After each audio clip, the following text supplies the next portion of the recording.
Hi, this is Lucia with The Art of Love. This week I have an email from one of my coaching clients who is wondering what his ex is thinking during no contact, which I'm sure is what everyone wants to know if they're trying to get back an ex. So I'm going to go through part of his email and respond. Okay. He says, I understand why I can't say happy birthday next week. I know it will make me look weak. Yes. Pitiful. Yes. I know it won't make her want to talk to me. That's right. I will just look like a puppy begging for scraps. Right. It's not attractive. Right. Plus, I told her I wasn't going to text her for her birthday, so I will look like I don't even follow what I say. That's right. And that might be the worst thing of all, in that you lose credibility. But I never asked you, what will she think? Well, that's going to depend on her interest level. If she's still somewhat interested, then she'll be surprised. But that doesn't mean she's going to want to get back together. But if she has a low interest level, then she may not even notice. Reading on, is she expecting me to say something even though I said I would not? Yes, probably, since you behaved like a puppy dog and a doormat before. Yeah, she is probably expecting you to contact her. What will she think of me when I don't say anything? You know what she will think? She will think that you are the opposite of everything that you said in the first paragraph. She will think that you are not weak, that you are not pitiful, that you are not a puppy dog looking for scraps, and that you are a man of your word and you followed through and didn't wish her a happy birthday. So I wrote back and I said, what does it matter what she thinks? And he said, well, I suppose pragmatically it doesn't matter what she will think. But if I did contact her, I know the net result isn't going to be positive.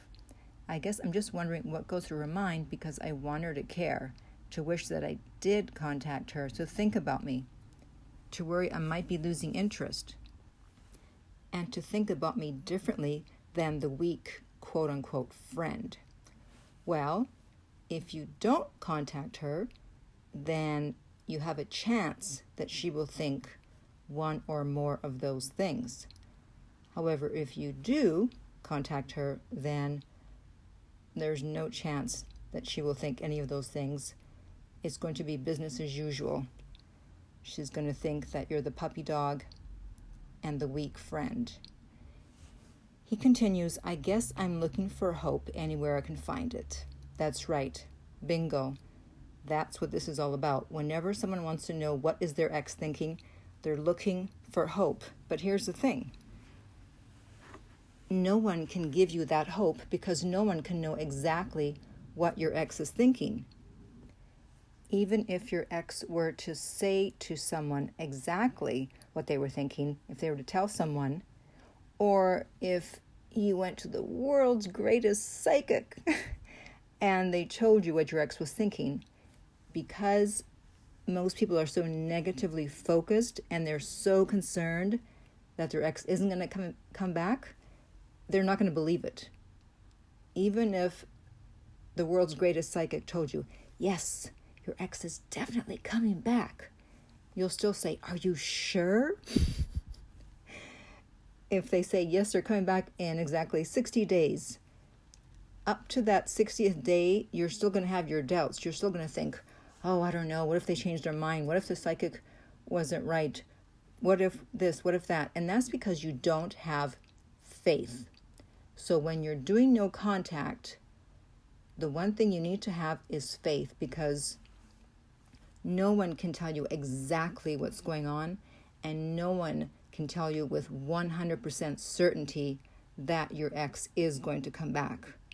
And so you have to have faith that the principles of getting an ex back and of no contact are going to work. That's really all there is to it. No one in the world can give you the reassurance that you're looking for, because even if they did, you would still begin to doubt it after a while. And so I'm not particularly religious, but I do want to end this with a quote from Hebrews 11:1, and that is, "Faith is the substance of things hoped for, the evidence of things not seen." So you have to believe in that which you have not yet seen. You have to believe that if you do the right things, that your ex will return.